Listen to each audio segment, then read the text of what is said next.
Good morning and welcome to the chat on Newsday Amarillo and News Channel 10-2. I'm David Lovejoy.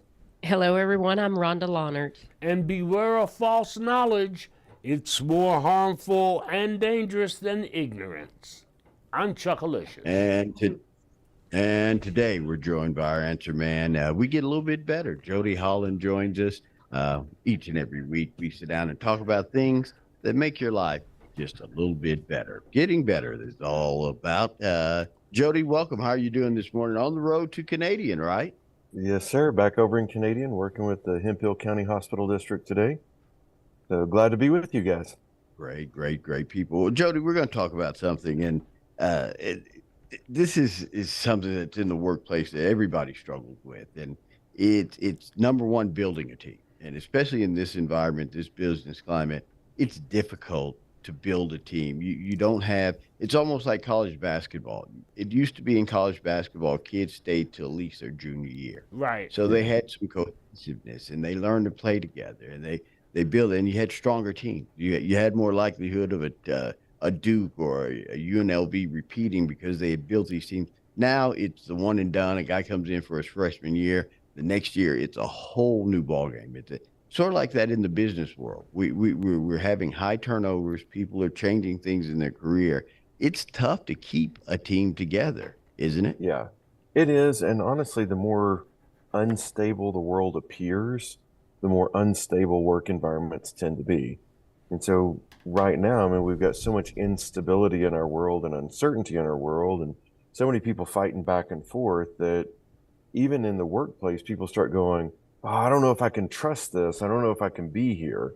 And I've always felt like trust is the first piece of building a team. So go back to the college basketball example.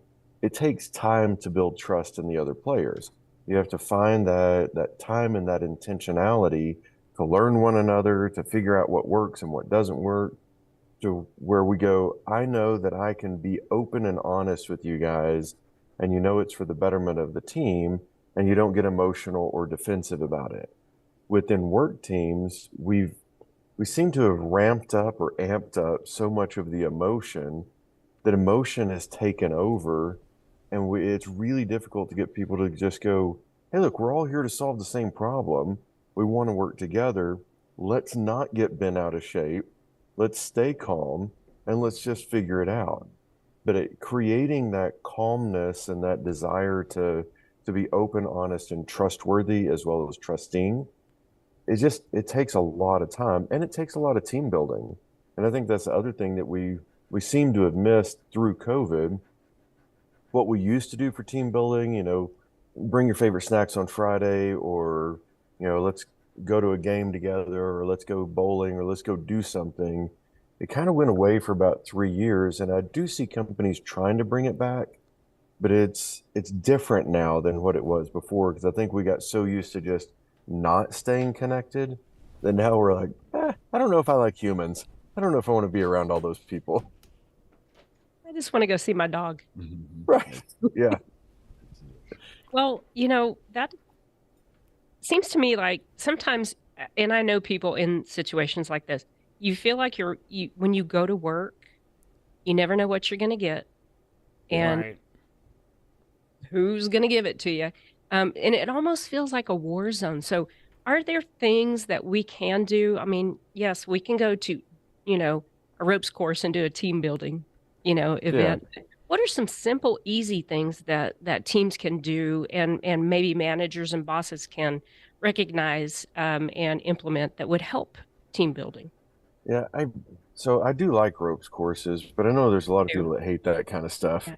Mhm. And so you want to be aware of what your team is into, and don't subject them to torture. So, like if Of course. if there's a lot of people that are like, oh my gosh, I just hate ropes courses, don't go to a ropes course. Like, do something that actually works. One of the simple things that I have found to be very effective in lots of places is bring your favorite t-shirt to work and tell the story behind your t-shirt. And so you can rotate it around, because it typically takes 5 to 10 minutes for people to get through their whole story. So you might say, hey, we're going to do 2 this week, 2 next week, 2 the week after that, where you're just doing a little bit at a time to try to just get everybody a chance to tell a little bit of their life history. So I find that one to be fun. Doesn't cost anything. Super easy to do.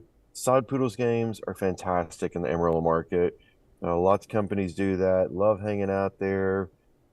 Drink a cold beverage, eat some food, watch the Sod Poodles play a game, and just visit. So we complicate team building by thinking it has to be the NASCAR speed experience, or it has to be a ropes course, or it has to be something like that. It's really just, can we spend time with one another and have a little bit of fun? Now, you could do something as simple as a coffee on Monday morning, where you, instead of meeting at the office at 8 a.m., you meet at a local coffee shop at 8 a.m. You do your staff meeting there with some really good coffee, and then you go to work. And so those are little things that I think people can do, is just find a way to spend some time together and try to change up your environment a little bit. So it's not just we're meeting in the break room and drinking our regular coffee. It's something different than that. Jody, we're talking about the whole idea of teamwork and team building. There are some people, excuse me, who are absolutely adverse to the word team. I'm one of them, tell you the truth. Team, sometimes you get some ideas there that are kind of like off the wall and everybody's going for it. But me, what's up with that? Well, everybody thinks differently. And, there's a lot of people that are leery of putting themselves out there and being vulnerable. And that's why I say I think trust is the basis of it. I think what people are adverse to is kind of what you described. I don't want to do anything nutty. I want to do something that actually makes sense, that's going to move us in the right direction. And so that's why you collaborate within that to discover, what should we go do to build our team? 'Cause I doubt you're really against teams, Chuck. I think what you're probably against is dumb stuff. And whatever that definition is in your own mind of dumb stuff, that's the thing. You're like, I don't want to do that. But I think people do want to do things where they deepen their connection and they feel that they can trust people a little bit better. Because if we don't do that, then when we have problems, we have no idea how to handle the problems or the conflict. Mm-hmm. And that's the flow that you go into. Until you've built trust, you can't handle the rest of the relationship. And the majority of companies in this country, they really don't make it very far on team evolution. Like, they kind of get to know each other, and then they disagree, and they think, well, I just can't stand that person, so I don't care.